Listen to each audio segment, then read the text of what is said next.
দে মিজিনের বড় দে তোর মহিমা তুমি যাবে না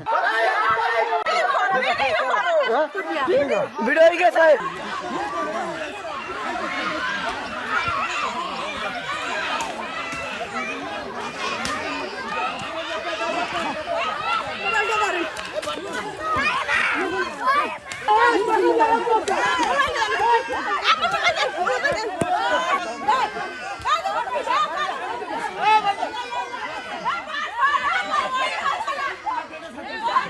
মাঝে আমরা হাত পাখা করছি ওরা ধানের শীষ করছে এই কাছে বিএনপির লোকে আব্দুল বারেক শরীফ মিজান শরীফ আর মহিলা আছে হাত নাম বলা যাইবে না আমরা হাসপাতাল ভর্তি আছি এখন 3 জন আহত আছে আহত আয় নাই উত্তর লাকুরতলা গ্রামে এই একটা নৃশংস ঘটনা হয়েছে বিএনপির কর্মীরা বলছে যে আমরা সরকার গঠন করছি আর তোমরা এমপি হয়েছো তাতেও তোমরা কিছু করতে পারবে না আমরা এই তোমাদের মারমু এই বিষয়ে তোমরা পারলে তোমরা ঠেকাইও অসংখ্য এই যে 4-5 জন আমাদের মহিলা আছে মহিলাদের তারা লাঠি দিয়ে পিটাইয়া একদমই করে ভিডিও পর্যন্ত আছে পিটাই একদম শোয়াই ফেলাইছে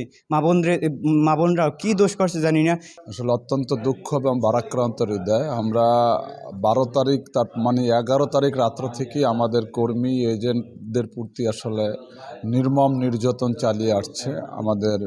প্রতিপক্ষ দয় এবং এরা আসলে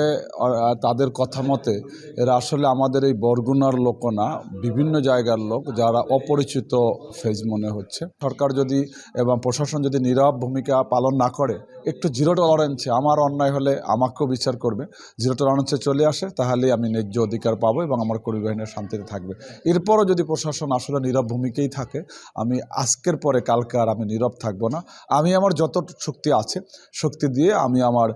নেতৃবৃন্দকে পাশে দাঁড়ানোর চেষ্টা করবে ইনশাআল্লাহ। ঘোষণা দিয়েছে ওই দিন রাত্রে ঘোষণা হয়েছে হাত পাকা বিজয় হয়েছে এরা যাইয়া মিছিল যাইয়ে